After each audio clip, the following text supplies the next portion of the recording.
Mario Mitaj aktualisht konsiderohet si një ndër lojtarët më të mirë të Al Ittihad. Për këtë, trajneri Sergio Conceição i ka çuditur të gjithë me vendimin e fundit. Kjo pasi vendosi që të dërgojë në tribunë mbrojtësin shqiptar për sfidën me pretendentët e Al Ahly. Tifozët e Al Ittihadit dolën kundër zgjedhjes së Conceiçaos, madje ata mendojnë se në këtë mënyrë trajneri i tyre ndihmoi Mahrezin tek ekipi kundërshtar. Sipas tyre, ky i fundit do e ketë më të lehtë në krahun e tij pasi Mitaj mungon.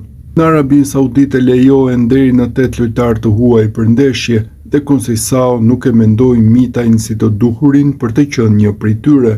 22 vjeçari sapo kishte filluar të preferohej sërish në kampionat me rregullin që kufizon Conceição në zgjedhje. Ky vendim vjen pikërisht në momentin kur Mitaj duhet në formën e duhur për ndeshjen e kombëtares me Poloninë.